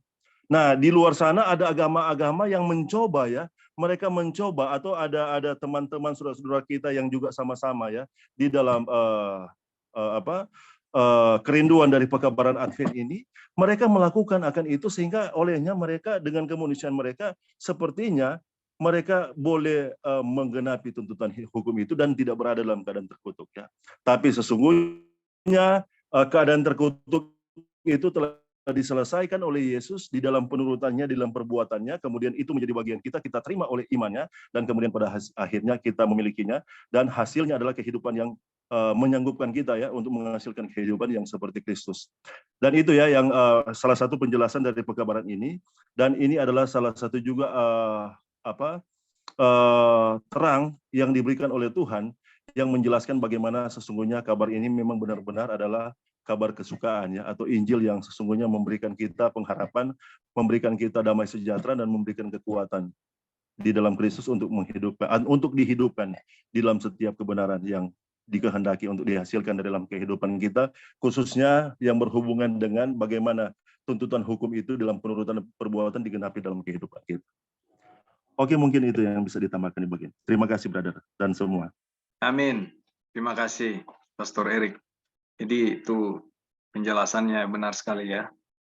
Dan dengan pertolongan Tuhan kita akan lihat kebenaran firman yang sedang kita pelajari ini lebih jelas lagi. Oke, tadi ayat-ayat itu sudah kita baca, sekarang kita datang di dosa petenung. Ya. Rasul itu bertanya kepada mereka yang memisahkan diri dari Tuhan dan kebenarannya. Siapakah yang telah menyihir kamu? Siapakah yang telah mempesona kamu? Nah, sesungguhnya ini ayat 1 tadi ya. Sesungguhnya mendengarkan lebih baik daripada korban sembelihan. Memperhatikan lebih baik daripada lemak domba jantan. Sebab pendurhakaan adalah seperti dosa petenung dan kedegilan seperti penyembahan berhala. Ingat ya saudara-saudara, pendurhakaan itu seperti dosa petenung. Ini di 1 Samuel 15 ayat 22. Kalau kamu melihat ayat ini dalam Alkitab, kamu akan melihat bahwa sebenarnya kedua kata seperti dalam ayat tersebut merupakan tambahan. Secara harafiah dalam bahasa Ibrani-nya, pendurhakaan adalah dosa petenun, dan kedegilan adalah kejahatan dan penyembahan berhala. Mengapa demikian? Hal ini cukup jelas karena kedegilan dan pendurhakaan adalah penolakan terhadap Tuhan. Dan barang siapa menolak Tuhan, menempatkan dirinya sendiri di bawah pengendalian roh jahat. Semua penyembahan berhala adalah penyembahan kepada setan, apapun bentuknya, saudara. Pokoknya namanya bertentangan dengan Tuhan, ya, itu adalah penyembahan berhala. Bahwa penyembahan orang kafir adalah penyembahan kepada roh-roh jahat. 1 Korintus 10 ayat 20. Ya. Kita lanjut. Tidak ada tempat netral, saudara. There is no middle ground. Kristus berkata, siapa tidak bersama aku, ia melawan aku. Itu saja. Tidak ada putih, tidak ada hitam, tidak ada abu-abu. Ya. Sorry, tidak ada abu-abu maksud saya. Jadi kalau putih-putih, hitam-hitam. Kalau saudara atau saya tidak bersama dengan Tuhan, saya melawan Tuhan. Jelas. Jadi ketidakpatuhan, yaitu penolakan terhadap Tuhan, adalah ada roh antikristus. Saya ingat di Wahyu 13-14 waktu kita bahas-bahas dulu tentang antikristus. Antikristus secara lembaga kita belajar di situ, tapi antikristus yang sesungguhnya adalah ketika kita berdosa kepada Tuhan, ketika kita menolak Tuhan. Ya. Kalau saya bisa jelaskan, kalau kita menolak pekabaran ini, kita menolak hal ini, ya, yang Tuhan bilang bahwa hanya melalui iman kamu diselamatkan, bukan melalui perbuatan, ini sama seperti dosa petenung. Ya. Antikris. Ya, ini pekabaran yang bilang, ya, bukan saya. Jadi ketidakpatuhannya itu penolakan terhadap Tuhan adalah roh antikristus. Saudara-saudara di Galatia, sebagaimana yang telah kita lihat, ya, sedang memisahkan diri dari Tuhan dan akibatnya mereka jatuh ke dalam penyembahan berhala. Walaupun mungkin tanpa disadari, kembali ke penyembahan berhala tadi yang Brother Ebing jelaskan di atas. Ya. Dari penyembahan berhala datang kepada pertobatan, melihat Kristus, ya, secara jelas menjadi orang Kristen. Lalu ada penyusup-penyusup kasih masuk doktrin, dan akhirnya mereka kembali lagi kepada penyembahan berhala. Ya, ini yang Brother Eric bilang kemarin, lingkaran setan tidak habis-habis. Kita lihat di perlindungan terhadap spiritisme.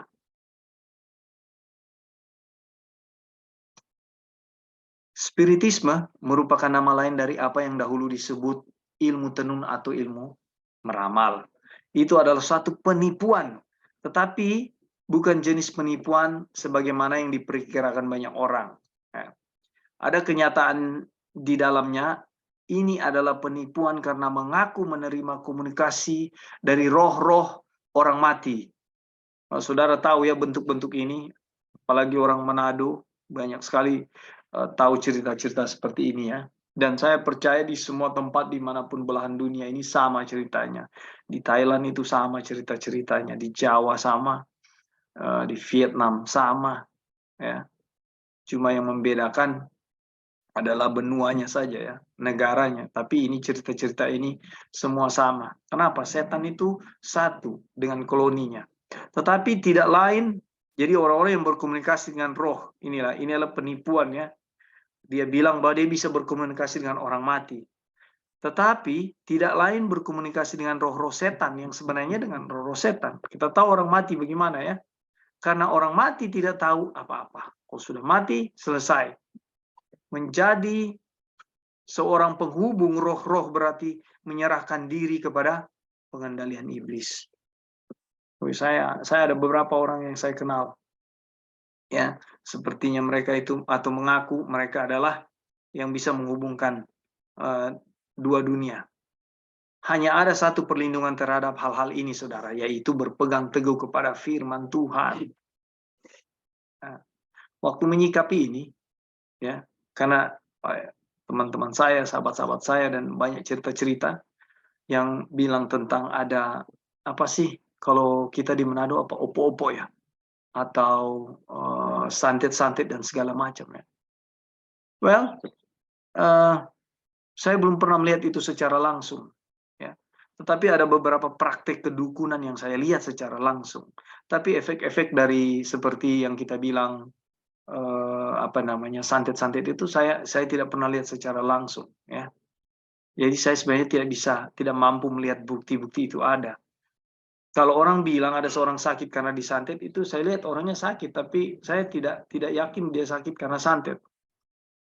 Karena ada beberapa hal yang membuktikan itu. Contoh pengalaman sahabat karib saya, ya. Dia itu di Manado jual pisang goreng, ya, dan pokoknya gorengan dia jual bertetangga dengan ada seseorang mereka menggunakan etalase di toko, bertetangga dengan ada penjual di sebelah. Lalu ketika itu dia sakit sampai pucat, bibirnya kering-kering dan ada banyak sariawan di dalam mulut. Nah, kami sudah doakan dia, kita sudah sarankan ke dokter untuk periksa. Saudara, dia bilang apa? Saya ini disantet. Saya bilang, kamu jual pisang goreng, kamu disantet? Maksudnya apa? Siapa yang mau santet kamu yang jual pisang goreng? Kalau kamu seperti Hotman Paris, pengacara kondang banyak uang, dan orang sentimen tidak senang, atau mereka menginginkan sesuatu, masuk akal kamu disantet. Kamu hanya seorang yang menjual gorengan. Ngapain kamu disantet? Alasannya apa? Dibilang, iya mereka nggak senang, kayak saya laris dan sebagainya. Saya bilang, men, pergi periksa dokter. Saudara-saudara tahu apa yang dia lakukan? Dia ke kota Mobagu, pergi kepada ya yang seperti kita bahas ini, dukun-dukun, untuk dilihat sakitnya apa. Dan dukun itu benar, bilang dia ini disantet. Dari pertama dia merasa dia disantet, lalu dia pergi ke dukun, dan dukun itu bilang, iya benar kamu disantet. Saudara, menjelang detik-detik hampir dia mati, pergi ke rumah sakit, periksa darah. Saudara tahu apa sakitnya? Tuberkulosis, TBC. Dan akhirnya dia melakukan pengobatan 6 bulan dengan obat. 6 bulan pengobatan. Dan dia sembuh. Dan ketika itu kita bilang, hati-hati. Jangan selalu mau berhubungan dengan dunia hitam ini. Dengan prasangka-prasangka yang tidak jelas. Kamu bilang kamu disantet, kalau kamu misalnya, saya pikir secara pribadi, kamu tidak ke dokter untuk periksa, kamu sudah lewat, sudah mati. Saya pernah lihat orang meninggal karena TBC. Nah inilah saudara-saudara, bagaimana ketika kita terhubung dengan spiritisme. Nah, menyikapi ini hanya berpegang teguh kepada firman Tuhan. Saya tahu hal-hal ini ada, tapi saya tidak mau melibatkan pikiran saya di hal-hal seperti ini. Oh, ada yang santet, ada dukun, dan sebagainya macam. Saya tahu itu ada. Saya pernah lihat praktek-praktek mereka. Nah, siapa yang meremehkan firman Tuhan, ya, memutuskan hubungan dengan Tuhan? Saudara meremehkan firman Tuhan, atau saudara mengabaikan pekabaran firman Tuhan, kebenarannya, saudara tidak anggap, ya, atau saya melakukan hal yang sama, saya memutuskan hubungan dengan Tuhan dan menempatkan dirinya di dalam pengaruh setan. Jelas, saudara. Walaupun seorang menolak spiritisme dengan keras, jika ia tidak berpegang teguh kepada firman Tuhan, ini maksudnya berpegang teguh, pegang terus. Tuhan tolong saya untuk tidak terlibat dalam hal ini, untuk tidak mengerti hal ini, tidak mau mengerti hal ini. Ya, cepat atau lambat kita akan tetap hanyut oleh penipuan kuat itu. Hanya dengan pemeliharaan firman Kristus dengan tekun, manusia dapat terpelihara dari pencobaan yang menimpa seluruh dunia. Oke, saya selesaikan kutipan ini dan silakan nanti ada yang punya pendapat, ya. Roh yang sekarang sedang bekerja di antara saudara dan saya, ya, atau ada di antara orang-orang durhaka, ya, itu apa? Roh tidak menurut, Efesus 2:2, adalah roh setan, roh antikristus, dan Injil Kristus, ya. roh antikristus dan anti-injil Kristus. Mengungkapkan, roh antikristus dan injil Kristus yang mengungkapkan kebenaran Allah adalah satu-satunya yang memungkinkan untuk selamat daripadanya. Di atas dibilang hanya melalui firman Tuhan. Oke, ada pertanyaan, ada tambahan, ada masukan. Silakan, saudara.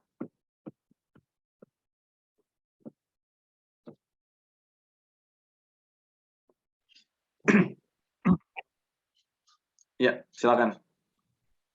Ya, jadi mengenai bahaya spiritisme ya, bahaya spiritisme ini mungkin buat kita yang saat ini belum akan begitu terasa ya, tapi nanti ketika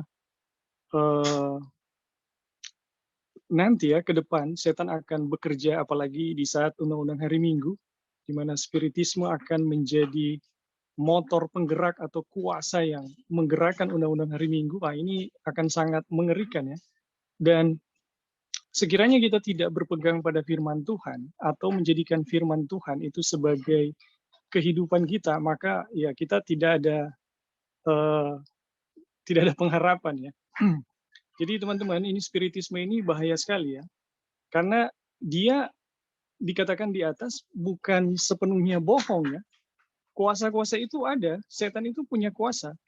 Dan ketika dia bekerja, dia betul-betul menunjukkan sesuatu yang betul-betul ada gitu. Ketika Elia berhadapan dengan nabi-nabi Baal itu bukan tidak punya kuasa. Mereka punya kuasa gitu. Tetapi ketika Elia menjalankan imannya ya di depan nabi-nabi Baal itu, nabi-nabi Baal tidak bisa menjalankan kuasanya. Jadi teman-teman, ketika kita berhadapan dengan spiritisme, yang menjadi jaminan kita adalah firman Tuhan. Dan ini hanya bisa jadi kalau kita melihat firman itu adalah kehidupan ya buat kita sendiri. Jadi untuk poin ini saya rasa adalah bagaimana kita menyikapi ya pekabaran-pekabaran yang Tuhan telah berikan sebagai satu kehidupan bagi kita. Inilah yang akan menjamin buat kita ketika berhadapan dengan spiritisme ya. Dan sekalipun saat ini belum, tapi di beberapa tempat ya, kalau kita pergi ke pedalaman, ini akan menjadi sangat kuat dan sangat kental ya. Dan ini hanya bisa kita berhadapan kalau kita betul-betul bersesuaian dengan firman Tuhan. Karena teman-teman ya, salah satu contoh adalah salah satu daerah yang paling sulit ya perkembangan Advent di Indonesia Timur ya, itu adalah wilayah di Halmahera atau Ternate. Kenapa demikian? Karena di sana syarat sekali dengan spiritisme. Dan hamba-hamba Tuhan di sana yang pergi hanya dengan doktrin itu sama sekali tidak laku ya, sama sekali tidak laku. Kalau misionaris pergi ke sana hanya dengan doktrin itu sama sekali tidak ada gunanya di sana. Makanya perkembangan Injil di sana sama sekali tidak berkembang. Kecuali ya hamba Tuhan di sana betul-betul meyakini firman Tuhan dan hidup oleh firman Tuhan dan melakukan sesuatu yang juga mereka bisa lakukan. Nah, ini baru signifikan ya. Baru bisa ada sesuatu yang besar ya yang bisa mengimbangi kekuatan-kekuatan spiritisme. Dan ini menjadi tantangan ya buat kita semua. Dan ini yang pertama. Yang kedua adalah saya ingin menanggapi bagian yang ayat-ayat tadi ya. Jadi teman-teman, tadi kita membaca ayat-ayat salah satu adalah kebenaran mengenai hukum Taurat ya. Di mana firman Tuhan mengatakan, terkutuklah kamu yang tidak setia melakukan segala sesuatu yang tertulis di dalam kitab hukum Taurat.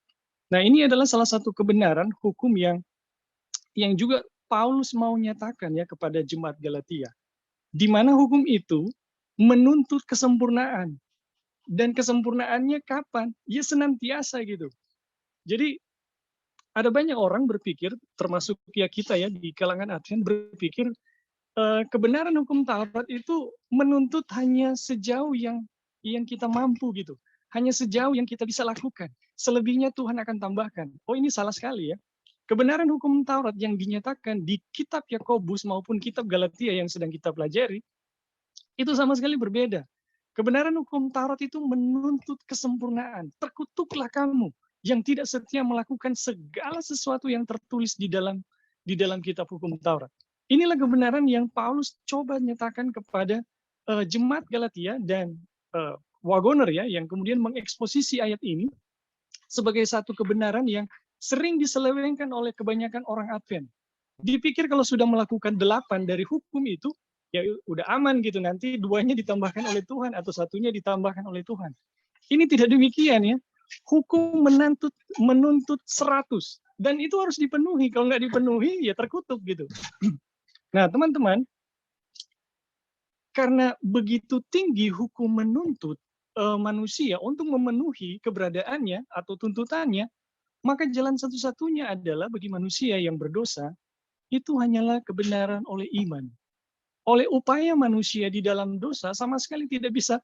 Jangankan 1, ya, jangankan 10, 1 aja sulit gitu. Jadi jalan satu-satunya bagi manusia berdosa untuk mendapatkan kebenaran hukum itu hanyalah apa yang telah dilakukan oleh Yesus, yaitu kebenaran melalui imannya Yesus Kristus.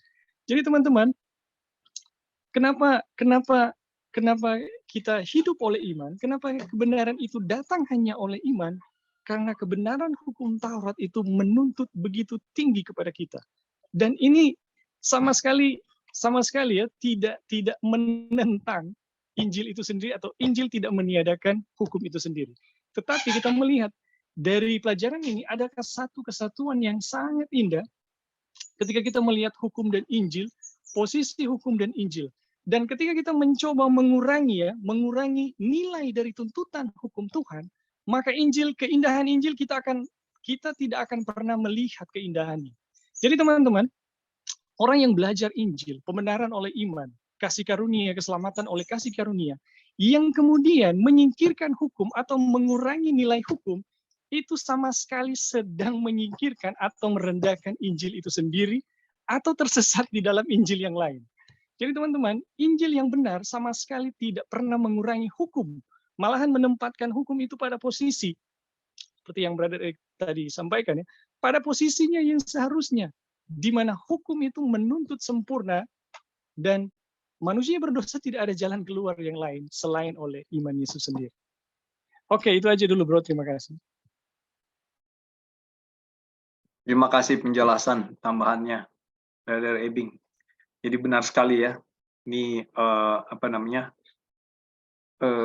apa yang kita bahas, bagaimana pemahaman, bagaimana kita melihat ini kutipan-kutipan ini dan ayat-ayat tersebut, rangkaiannya puji Tuhan.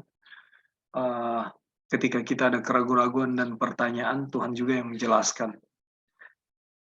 Oke, masih ada tambahan dari yang lain sebelum kita ke Kristus disalibkan di hadapan kita.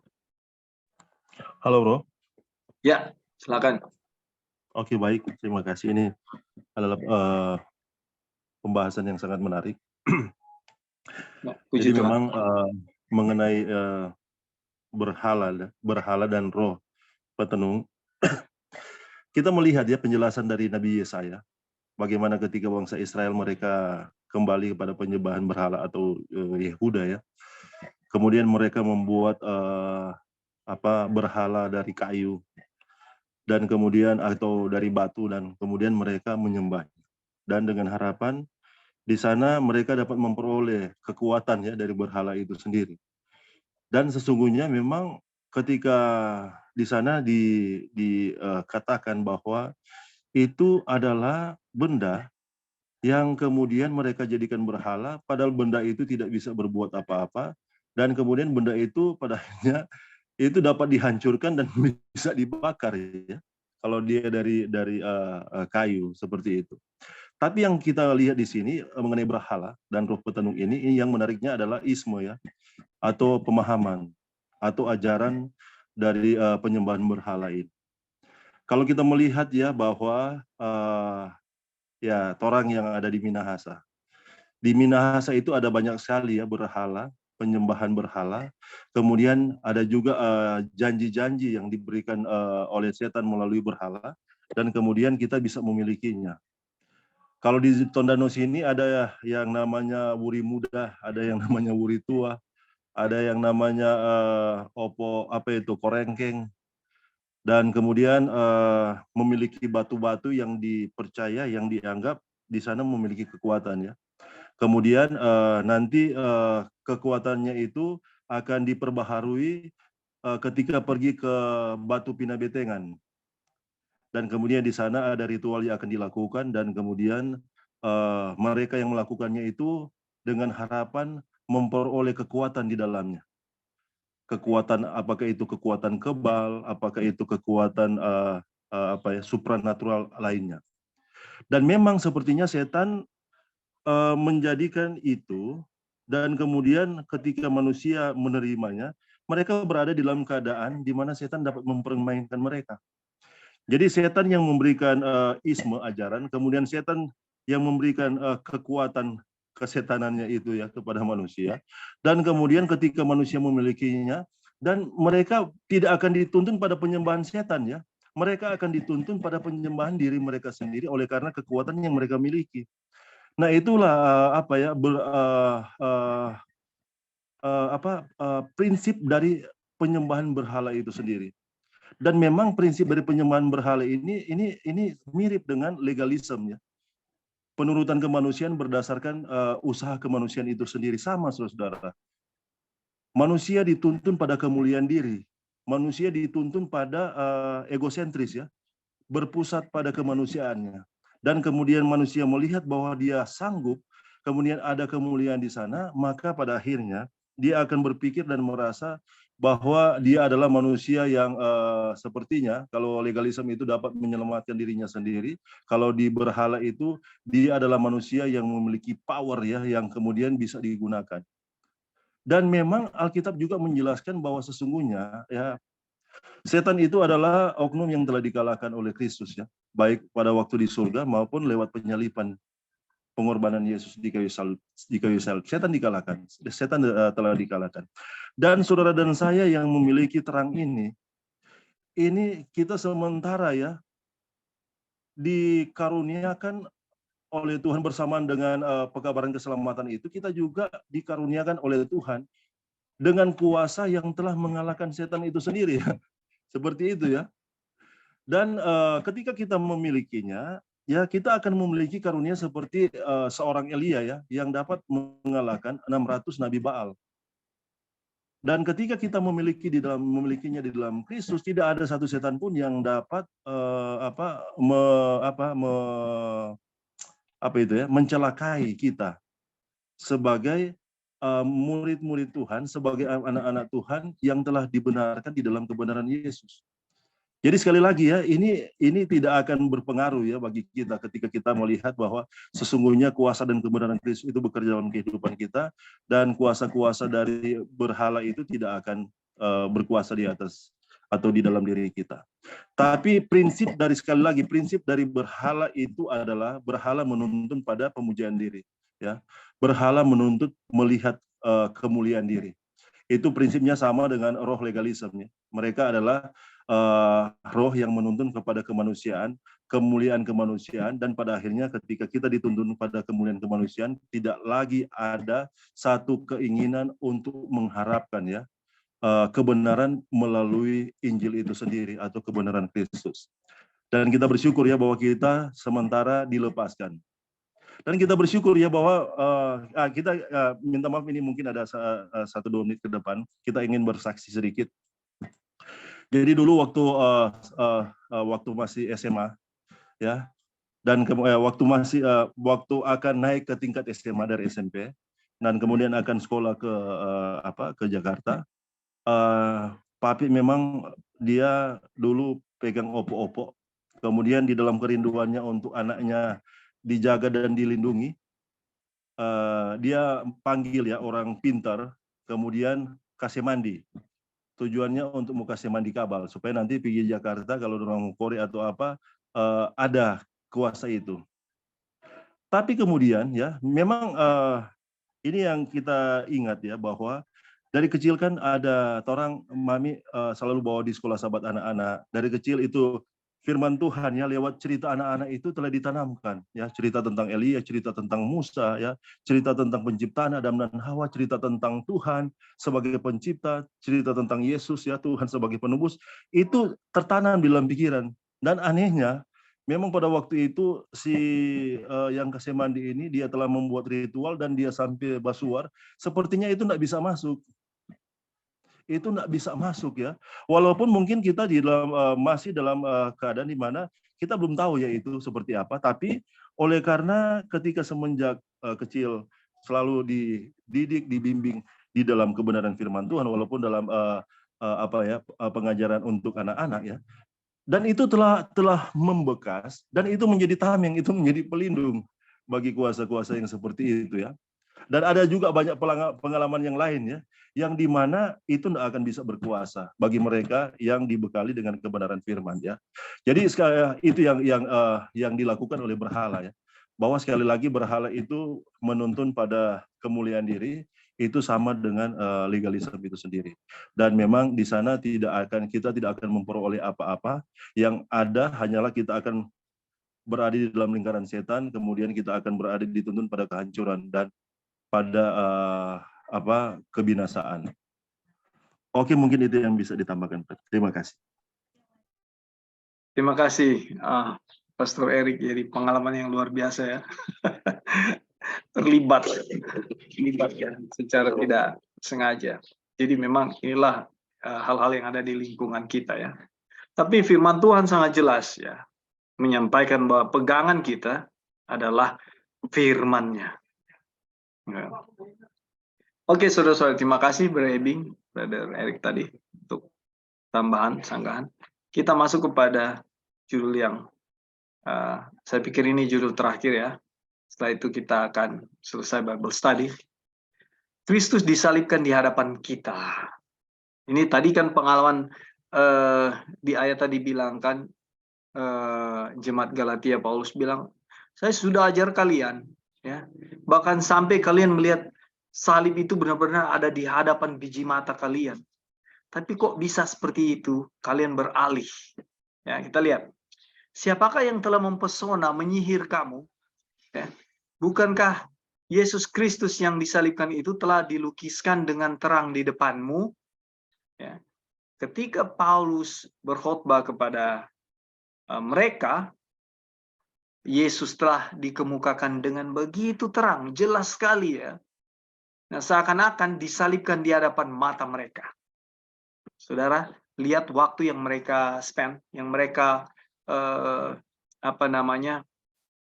miliki waktu belajar, sampai ketika Paulus mengajarkan mereka, sampai mereka melihat benar-benar Kristus itu salibnya ada di hadapan mereka. Ya, betapa intens dan betapa dari kutipan ini saya melihat bahwa betapa seriusnya orang-orang ini belajar. Mereka mau bertobat, cari Yesus, melihat iman Yesus ya. Begitu jelas pengungkapannya sehingga mereka dapat melihat dengan sebenarnya Kristus yang disalibkan. Itu saudara, kan zaman mereka saat itu beda ya, beda sedikit dengan waktu peristiwa kematian Kristus ya. Tapi mereka di situ melihat bahwa Kristus benar-benar disalibkan di depan mereka. Itu bukanlah satu keahlian kata-kata di pihak Paulus. Jadi bukan fasih lidahnya Paulus ya, ataupun kepandaian berhayal di pihak orang-orang Galatia. Ya. Karena itu hanya merupakan satu penipuan. Di sini katakan tidak, itu adalah satu kenyataan yang sebenarnya. Jadi benar-benar nyata mereka melihat Kristus ada di sana dan disalibkan di depan mata mereka, dan Paulus dengan perantaraan Roh menyanggupkan mereka untuk melihatnya. Saudara, ini pengalaman luar biasa. Saya tidak tahu apakah saudara-saudara yang ada di sini ya pernah mengalami ini. Saya belum pernah. Ya, belajar sampai intensnya, sampai luar biasanya kuasa Tuhan bikin saya melihat Kristus ada ya disalibkan di depan biji mata saya. Dan ini mau bilang, statement ini mau bilang luar biasanya ya, hasil dari yang mereka pelajari, hasil dari pertobatan mereka untuk melihat Kristus.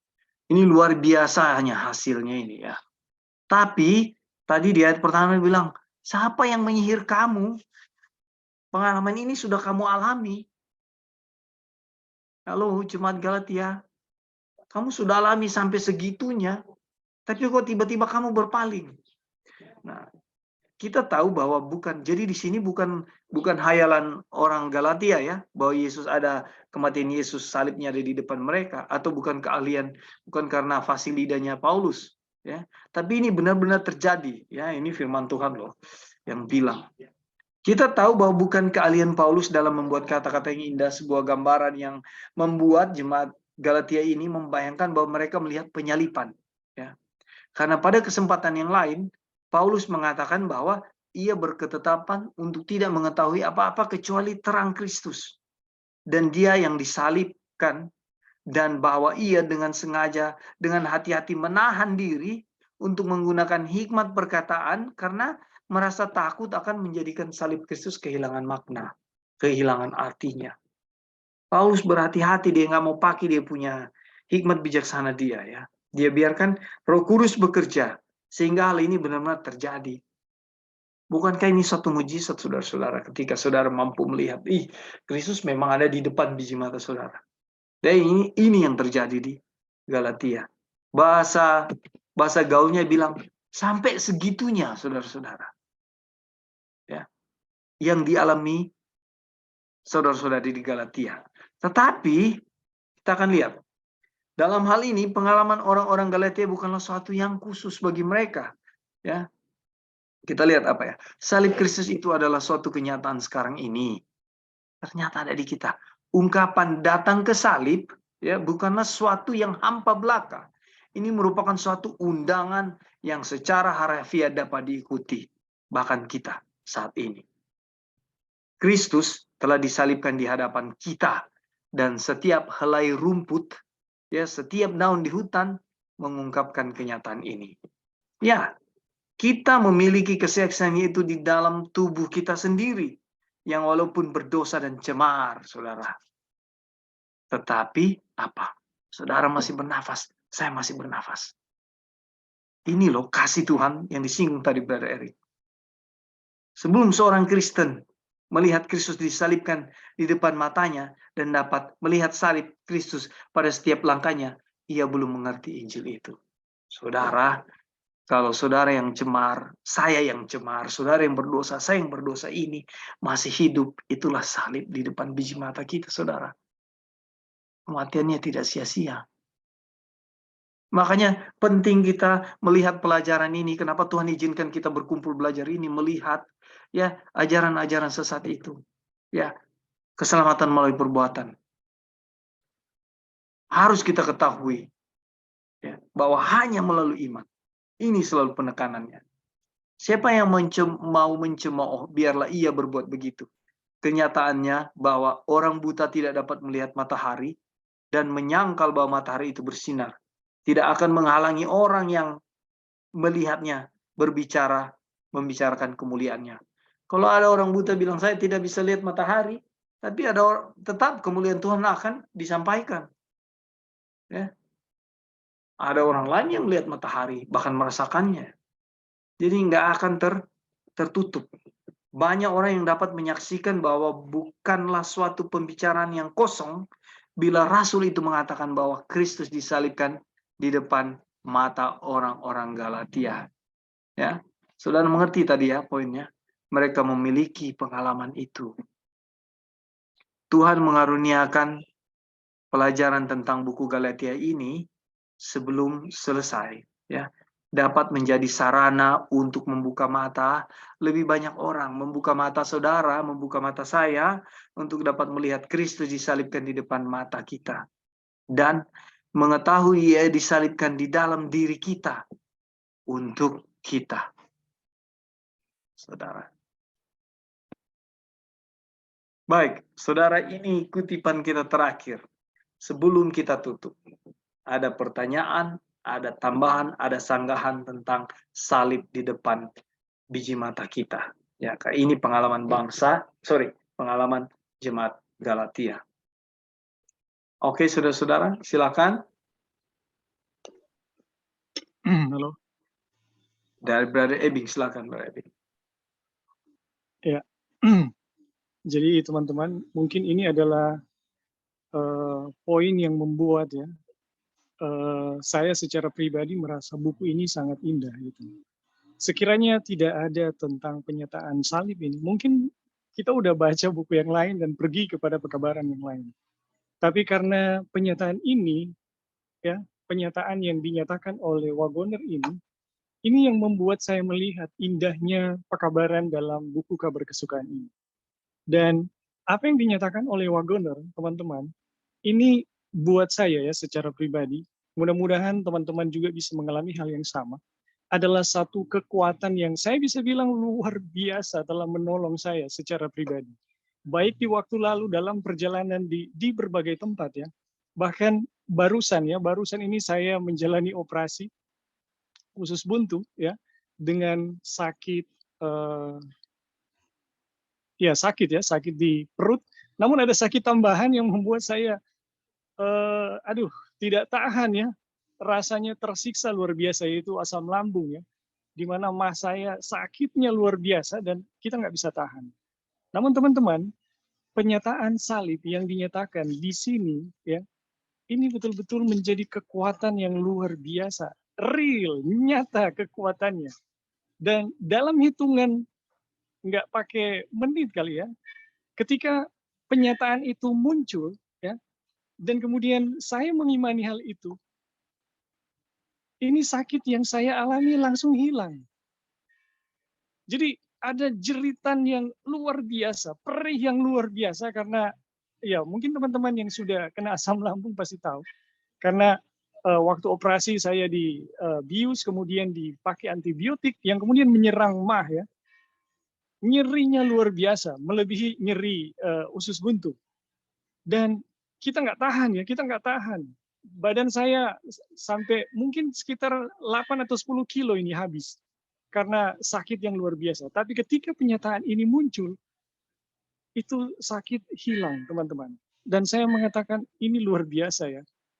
Dan kemudian, luar biasa. Yang saya mau bilang, teman-teman, mungkin pelajarilah dengan baik buku ini. Mudah-mudahan bisa mengalami, melihat ya apa yang menjadi kerinduan Wagoner untuk supaya setiap pembaca buku ini bisa melihat, atau setiap orang yang belajar kitab Galatia bisa melihat. Karena ini adalah satu berkat yang sangat-sangat besar, sangat-sangat indah buat kita yang melihat hal tersebut, teman-teman. Oke, mungkin itu aja. Terima kasih. Terima kasih, Brother Ebing. Terima kasih pengalamannya. Sudah emphasize kita juga yang melihat bagaimana benar-benar salib itu satu hal yang nyata. Oke, masih ada tambahan lagi sebelum kita tutup? Pertanyaan mungkin? Silakan.